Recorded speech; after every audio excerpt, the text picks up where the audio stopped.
Bus ministry is the lifeblood of the 21st century New Testament church. Bus ministry is an essential part of 21st century evangelism. In 2022, bus ministry is critical to revival, evangelism. There are two different terms. Evangelism, being defined, is to give the gospel to the unconverted.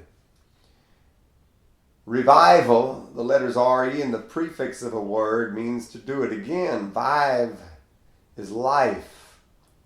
So it's to bring new life.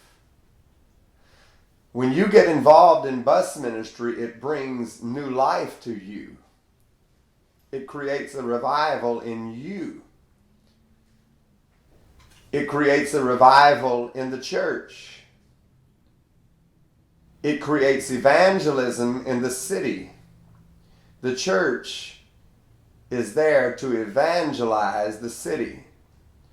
The purpose of the ministry is to equip or to fit out and to perfect the saints. That's our purpose. But our mission is to go into all the world and preach the gospel to every creature. When you're involved in bus ministry, it creates a new paradigm in the life of every spirit-filled believer, because the focus shifts from you to others. The focus is transferred from me shouting the victory and giving God glory, honor, and power to what can I do to be more like Jesus Christ? You always find Jesus Christ going out after others. He goes out in John, the fourth chapter, to a woman of Samaria. He's wearied on his journey and sits on Jacob's well, and goes out to this woman and ministers to her his longest biblical sermon in the Gospels is to one woman. He goes out to her. In John 5, he's on his way to visit his maternal grandmother, Anne, who would be the mother to Mary, the mother to Jesus.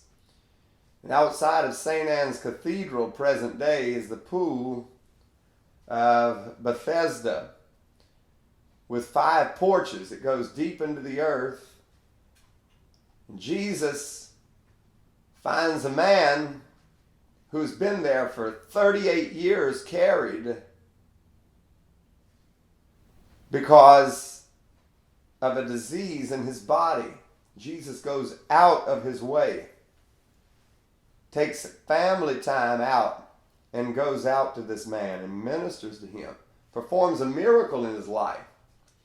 John 6, John 7, John 8, he certainly is out ministering in the town.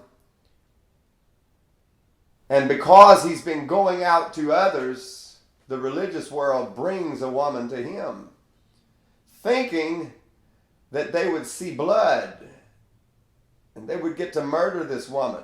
John's the only one that talks about this woman. Matthew, Mark, and Luke don't give the story of the woman caught in the act of adultery. Of course, Jesus rescues her, saves her life, does not condemn her, preaches a sermon to those that wanted to kill her, and says, "Neither do I condemn thee, but go thy way and sin no more." John 9, John 10. Jesus is always going out from himself. He's ministering. That's what ministry is. The bus ministry is the lifeblood of the New Testament church. It's going out and it's bringing others into the house of God, and through that level of leadership, which is position, you, through your position as an evangelist, are converting others into the gospel and teaching them about Jesus until ultimately they can go out and bring others into the house of God and teach others about Jesus themselves. The bus ministry is as essential to the New Testament church in a major city like the city of Baton Rouge, or any city as far as that goes. It is essential in that in the day of hyperinflation, high gas prices, people unable to insure their cars, people unable to purchase vehicles who depend upon public transportation, they have no way to the house of God but through the bus ministry. So the bus ministry is essential in that it is the only meal that people will get between Friday at lunch in school and Monday morning at breakfast in the public school system. The majority of the neighborhoods in our major cities do not have grocery stores. There's no place to shop. There's not healthy food in the corner stores, which is a part of the government intrusion into society to cause people to be dependent upon the government, which is a broken system. The neighborhood stores, which are high-priced, overpriced, bad food, no nutrition, are bringing a lot of the health problems on our cities today. The bus ministry breaks that pattern in the life of people who otherwise would not be taught how to eat properly, how to have good nutrition. It's not just about spiritual matters. This is about physical matters.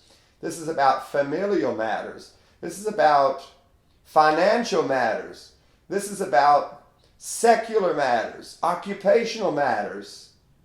All aspects of life are covered in the bus ministry. It presently takes about $4,000 a week just to fuel the buses.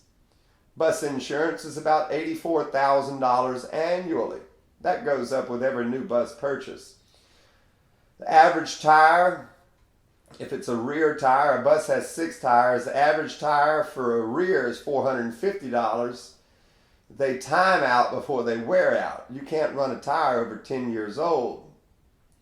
On the roads, a front tire, which is a steer tire, can't be a recap or a retread.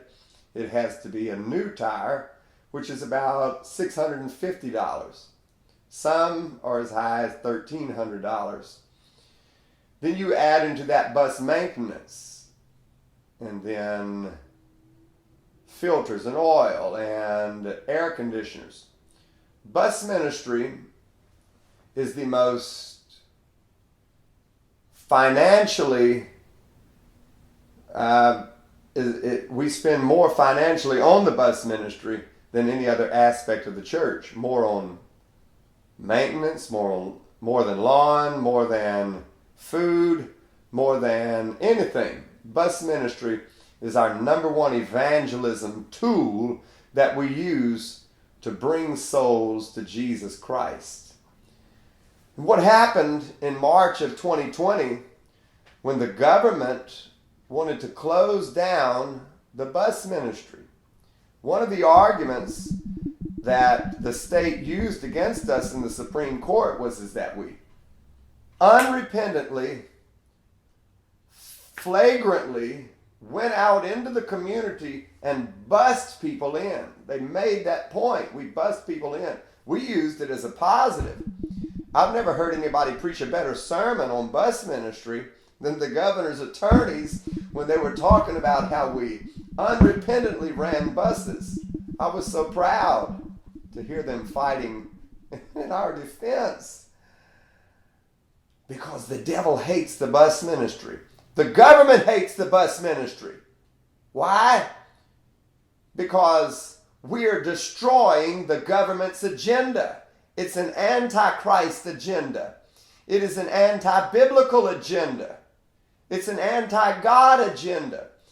And the Antichrist has got to have this platform in the world of chaos and fear and turmoil, hyperinflation, disease, government intrusion, government breakdown, Supreme Court breakdown, legislative breakdown. All this has to be destroyed so the Antichrist can come in and say, I have the answer. I'm the man of peace. And when he cries that, sudden destruction is going to come because we're hindering him. We're fighting him right now through every bus that is ran. Bus ministry is not just for children. Oh, I know where some children live. Go get those children. My bus route, which is bus 6 in Scotlandville, has more adults than children on any Sunday. Any Sunday. We have more adults than children. It's not for children. It's for whosoever will let him come.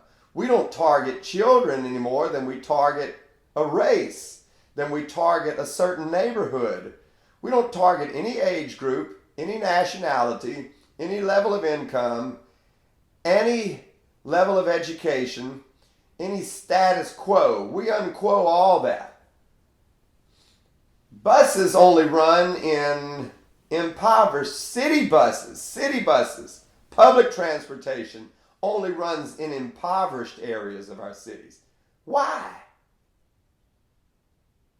Do not wealthy people need public transportation? You see, you're discriminating against wealthy people by only targeting impoverished people. That is the height of discrimination.